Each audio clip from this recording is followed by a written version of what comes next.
And when you honor who you are, when you start loving these parts of you that you were taught to shame or hate or chop off or ignore or believe aren't good enough, when we heal those parts of us, the world opens up. The world becomes a different place. Because when you start doing that for yourself, it sends an energy out in the world. And you're able to see other people. We are able to connect more. If you are someone that is discriminatory or has strong opinions about the LGBTQ plus community, I want to tell you that that is your fear. That has nothing to do with the LGBTQ plus community. Hello, beautiful people. Yes, I am talking to you. Are you ready to feel confident AF, free from the expectations and opinions of others, and create ultimate self-trust in who you are, what you say, and how you show up in every part of your life? If you answered a hell yes, I am, I guarantee this episode will empower you to be 100% yourself, 100% of the time, no shame or guilt needed. It's time for you to strut your stuff, express yourself with freedom, and fully embrace every freaking fabulous part of you. Let's dive in.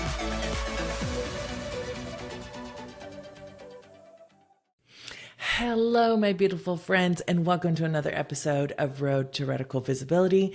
My name is Rachel Freemon Sowers, also known as the Break Free Bitch, because I am passionate about helping people just like you break free from the toxic social constructs, beliefs, expectations, and opinions that are holding you back from experiencing your life exactly the way that you want to. And if you've hung out here for very long, you'll know that my personal and my professional motto is being 100% yourself, 100% of the time, no shame or guilt needed. And this episode is published at the beginning of Pride Month, June 2023, and I am so excited to be here with all of you. This episode is also going to be totally off the cuff. I'm just saying. Now, what that means exactly is that I don't know what's going to come out of my mouth. And yet at the same time, I have this ultimate trust in myself, because this episode, I just really wanted it to feel free. I wanted it to feel open. You know, as we're in Pride Month here, June 2nd, it's the second day of Pride Month. You know, so often, so many of the people that I help and how I've experienced my life before, you know, we are put in this box and we are taught a lot of self-judgment. We are taught a lot of self-blaming. We are taught a lot of taking over responsibility. And I was like, this is the exact thing that I'm so passionate about undoing. I want people to know that the world is a better place when you show up exactly as you are, 100% yourself, 100% of the time, no shame or guilt needed. And I'm wondering if you can right now, as you're listening, recall times in your life when you were told not to do something. And I don't mean like, don't hit your brother. I mean like, well, in my case, it was like, don't hit your sister. My brother was hitting me. But it's more like, don't speak too loudly. Don't say that. Don't do this thing. And how many times we are taught to repress our own way of being. And, you know, this happens in every population in our culture. And this month, you know, I believe that every single month, which is why I do this for a living, is LGBTQ plus month. It's Pride Month. All of us deserve to be living a life in which we are able to experience it exactly the way that we want to, where we're able to walk around and have this sense of freedom. But I can tell you right now, that's not what always happens. In fact, I was just talking to someone and we were talking about how even in my small town in Redding, California, there are beautiful people here that honor the LGBTQ plus community. And there are also people that consistently spew hate, that consistently are looking to discriminate, to demean, to break down. And when I was growing up, that is what I was taught. To not say anything. And if I did say something, it wasn't valued enough because I was still a small child. Ever since I was a small child, I had massive intuitive gifts. And many of you know this if you listen very long here to the podcast and watch the YouTube channel. But I have these massive intuitive gifts that allow me to know things, that allow me to see into situations.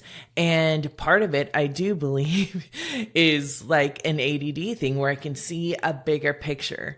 But also where there are moments in time when you're just shamed so much that you just want to give up, that you stop speaking, that you stop being who you are. And then that becomes the normal, then therefore becoming your identity. And you walk around saying, this is just who I am. This is just how it is. And I'm here to tell you that fuck how it is. Just no. Because maybe this is why I got in so much trouble in school. Maybe this is why I can't ever work for someone else, or I don't enjoy working for someone else, because I believe even in the work that I do and in the therapeutic work I've done before, one of the reasons I'm not doing so much therapeutic work, or I'm turning in a different direction and pivoting, is because there's certain ways of doing things that you have to do it. And it's not always in the best interest of the client. I want to be able to do what I need to do to help my client in the way that they need to be helped, right? And so as we're journeying through this and we recognize, although sometimes painful, the way that we have been repressed, the way that we have been taught to think, the way we've been taught to speak about ourselves first, right? We then therefore put it on other people. And so the title of this episode about becoming an effing unicorn, just be the effing unicorn that you are. And I know that not everyone sees themselves as a unicorn, but all of us are on some level. When we tap into the truest parts of ourselves, when we are living a life in which we are able to express, when we are living a life in which we are able to walk around feeling confident, feeling secure, and allowing ourselves to be who we are, independent of the thoughts, beliefs, expectations, and opinions of other people, your life will change. It changes the experience of living. It's my conviction that when each of us show up 100% ourselves, 100% of the time, no shame or guilt needed, the world is a better place. You know, I was in Scotland I think it was in February. I went to Scotland, January, February, I can't remember now. February, it was February. And I went there and I remember seeing all these unicorns around. I'm like, what's up? I mean, they had this big mural. They were on statues, everything like that. So I was like, what's up with the unicorn? And then I find out that the unicorn is Scotland's national animal. And I was like, wait, hold up. Like a whole country celebrates and claims this unicorn as their national animal. And what I've been taught in my life, that it's this fanciful thing. It's mystical. It doesn't exist. And those things that if they do exist, or there's the thought of them, was not of God, just FYI. Like that's what I was taught when I was little. Anything that was out of the purview of just the exact teachings that we were taught was not of God. Now I know that that is not true at all. And honestly, that's what they were telling me, right? That's what they were telling me as an LGBTQ plus person. And so we went to Scotland and I was like, wait, if a whole country can celebrate this animal, then I can fucking celebrate it too. And I can notice it within me. That was the thing. Like when you go there and it was interesting how the environment allowed me to shift the perspective of myself. And this brings me back to how our environments are absolutely influential, and how do we help ourselves stay true to us and true and keep expressing.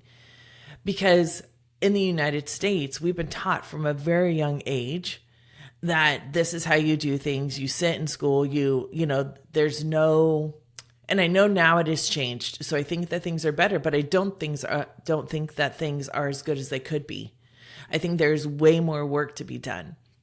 And so when we're conditioned to think these things about ourselves, it really then takes on just an identity. So what would it take right now, my friend, for you to be the person you want to be? What are some of the things that are holding you back? And oftentimes what I'm told is the thing that holds people back is, what are other people going to think? And then some people go into, well, I don't care what other people think. I don't care anymore. And if you listen to my episode a couple weeks ago, my birthday episode, turning 51, I'm not about not caring. I want to care. I don't want to enter into a space of I don't care about anyone else, because that's not true at all. We as humans are meant to care. That's what keeps us alive. That's what keeps us in community. That's what keeps us in connection. But oftentimes that caring is taught to us to care in a different way. And so, or that we're responsible for the way someone else thinks or feels.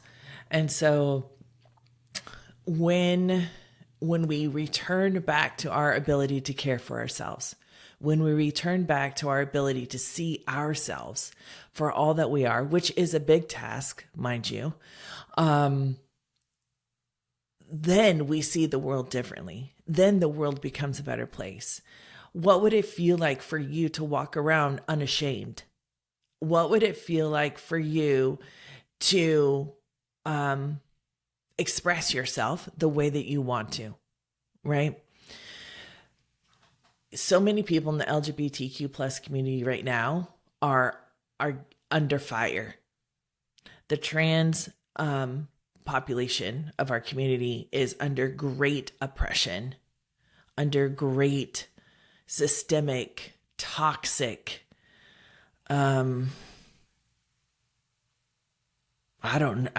discrimination, hate. And that's not okay. This month you are going to hear from some freaking fabulous people on this podcast, on the Road to Radical Visibility.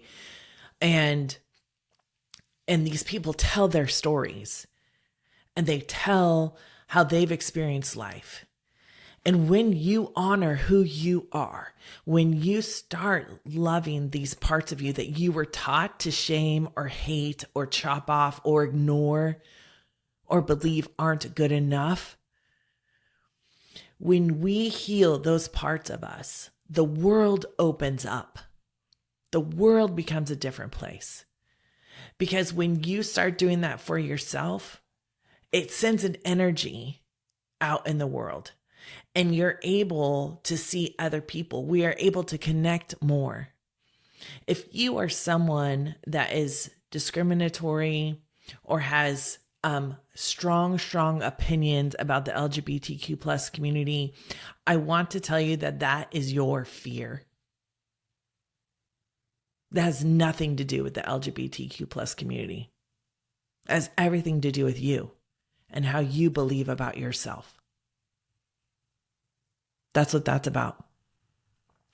It's not because what people say, we have sex differently, or, we love a different person. That's not threatening to you. What fear is inside of you that causes you to look at people? Because oftentimes it is a reflection of how you feel about yourself. Think about this, and this might be super controversial and I might get a lot of flack for it, but I'm going to do it anyway. If you think about religion, if you think about all the things you were taught not to do, if you think about all the things that you were shamed for, all of the rules, the 10 commandments, the whatever, all of that, when I was taught all of those things, it taught me something about myself, which then made me view the world in a way. And then when I came out when I was 24. I thought, even as a young age, I'm like, this is not how God is. This is not how things are supposed to be. This is not, no. And I kept my mouth shut. And by keeping my mouth shut, because I was going to get punished, or I was going to get shamed, or I was going to be ostracized, which is what I've been a lot of my life, because I speak and I express. I don't hold back, so to speak. That's when you notice it's not them, it's you. And so who taught you to not accept the fullest parts of you? Who taught you that expressing who you are, wearing the clothes you want to wear, being the person that you want to be is not okay? And if you could say anything to those people right now, what would you say?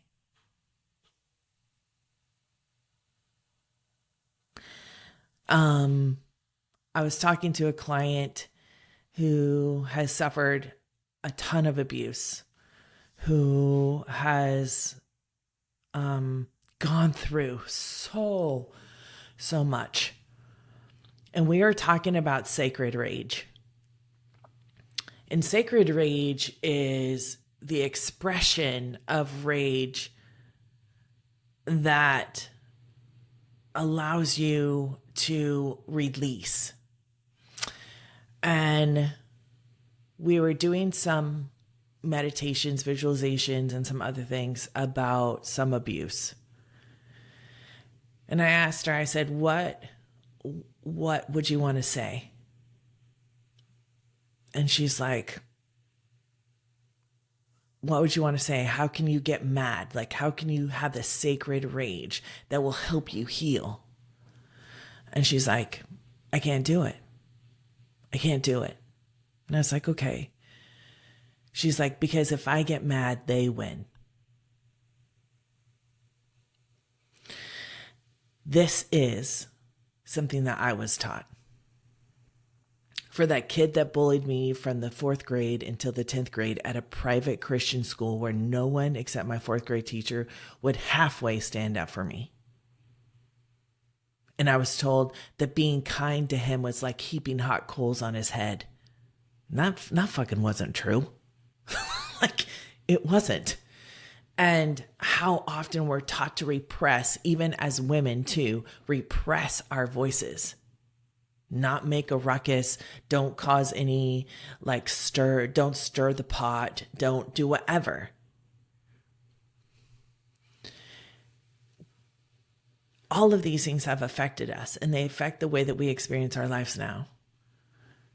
If this is something that's been happening to you, if this is something that you experience, if you're with someone, it doesn't matter who, and you find yourself closing your mouth out of fear, I want you to know that you don't necessarily need to say something. But most often, when we are not able to express, when we are not able to be who we are, it is a micro betrayal. Every single time we deny what we need, how we want to live, how we want to express, is teaching ourselves and reinforcing the lessons we learned about ourselves prior.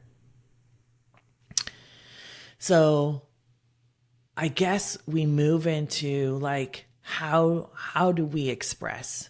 So many people ask me, Rachel, how have you learned to be confident in what you're saying? And then the first thing that I had to do was to get to know myself. And I preach this all the time. I say this all the time. This is like the foundational thing that all of us need to do. When we know what our deepest fears are, when we know what our deepest joys are, when we know how we want to experience, when we know how we want to be feeling in the world, it automatically directs us in the direction of having those things. And so the number one thing to do is have the bravery and the courage and the love for self to know you. to identify what you've been told. Now, it doesn't mean you have to stay in the past in your trauma, but what it means is that you have to identify and gain understanding in order to move in a different place. And you don't always, again, need to dive deep into the trauma. You can say, so many people say, I don't know why I keep doing this. Have you said that to yourself recently? Why do I keep doing this? Why do I keep having this pattern? Why does this keep happening to me? Well, there are reasons why. And you can know the reasons and then say, what do I want instead? And then you redirect yourself and you say, this is the feeling.